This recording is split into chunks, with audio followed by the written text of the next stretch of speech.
Hey everyone. So, a few people wanted me to go over how to make a lab report. They either missed my lecture or maybe just didn't quite understand it and wanted me to run over it again. So, I'm making this quick video. So, a lab report um, has several different sections in it, and I'm going to go over those sections and describe them for you right now. This is what I call a generic lab rubric, not a specific one, because every lab is different, and every lab may have a little tweak on one of these sections, or maybe won't have a section at all. So let's run through. Title. This needs to be descriptive. The way I usually like to think about it is you need to state your goal and include some kind of method. For example, if we're talking about the density of water, water lab is not a great title there, because we may have more than one water lab. So some form of description in your title is going to be good. And then a description. So descriptions are a little bit more than the title. If the title kind of hooks you and tells you what the lab's about, the description should kind of explain things a little bit more. I always say that this is the, what did you do in lab today, honey, thing, where like you're at the dinner table with a parent and they're asking you what did you do in lab. You kind of have to give them a little bit of an explanation. That's what a description is. It's fairly short, just a few sentences, but it is full sentences. And again, describe the goal and method. Now, hypothesis and purpose. If we do have a hypothesis, let me talk about hypotheses. So, a hypothesis is the following. If you change the system, what happens? So, one way to think about it is, I have a pen. Right now it's in a certain system. If I change the system by letting go, what happens? Now there's two types of hypotheses. Null hypothesis, where nothing happens. So if I let go of the pen and it floats, it doesn't move, doesn't do anything, then that's my null hypothesis. I let go, nothing happens.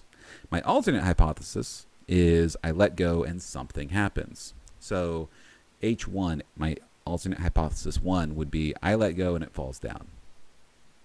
Makes sense. But there's also, I let go and it floats up. That would be another alternate hypothesis.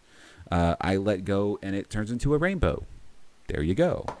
So that's another alternate hypothesis. I think the first one's the correct one there. And there's that. Some labs do not have a hypothesis. Some labs just have what I call a purpose. There's a reason why we're doing it.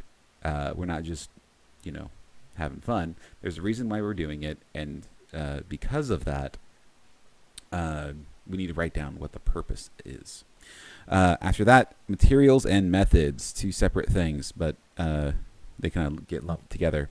Materials and methods, list of materials, and then a method, a step-by-step procedure. I want you guys to actually write this out, because a large amount of writing you will be doing out there in the real world is what's called technical writing. Technical writing is not like a persuasive essay or something you read in the New Yorker or anything like that. It's a memo. It's, hello, John, I need you to take these things down to this warehouse and do the following things with them. It is... just here's a list of materials and here's a step-by-step directions on what needs to be done. People need to learn how to do this, and congratulations, this is how you'll learn. So, list of materials, step-by-step procedure. Okay. Results. This one is kind of a grab bag. It varies based on lab. Depending on the lab, it may just be a list of observations. The liquid turned blue. It bubbled. It got hot. Those are all some observations you can have. Later on, we might include some quantitative data. Quantitative meaning that we include numbers and quantities into things. And then we have data tables and graphs. I'll talk about this on every lab. What do I want for the results section? And then finally, conclusions. Link the results back to the hypothesis, give an explanation. So before, with the pin example, I could run the experiment by letting go. What did you observe? The pin fell down. Since the pin fell down, this rejects my null hypothesis and supports my alternate hypothesis 1. That's the conclusion. You take the results, and then you give meaning to them and link them back to your hypothesis. All right, and then finally, future work. We can only do experiments once.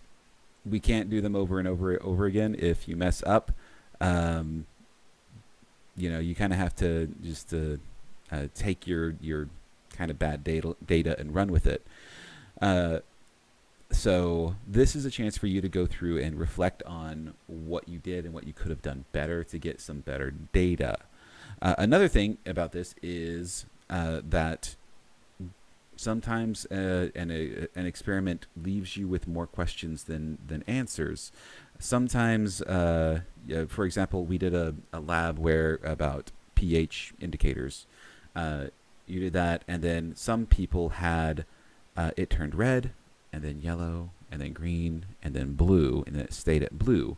Why did it slowly go through all of the different colors? Why didn't it just immediately turn one color and stay there? That's a future work question. So there's that. Okay.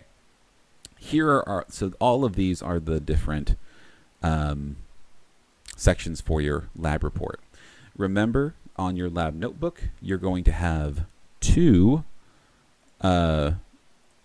sides of your paper. Let me draw this out for you. So you have a notebook. You've got your left-hand side and your right-hand side. When we're running labs, when we're actually in the wet lab section where we're doing things and pouring things and measuring things, right on the left-hand side, this is your notes, your scratch paper side. So all of this is going to be over here. I'm not going to be grading this. This is for you.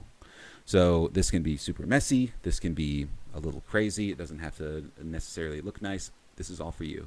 If I say something like, hey, watch out, it may catch fire, that's a thing for you to do there. So just a quick reminder of things that we are doing over here. Right-hand side, this is your report side. So right hand is the report side. This is where you're going to write out your title, and then you know that you're going to have a description, and then materials, methods. You don't necessarily have to have them in, you don't need the materials here and then methods here. Results and all of that. So notes go on one side.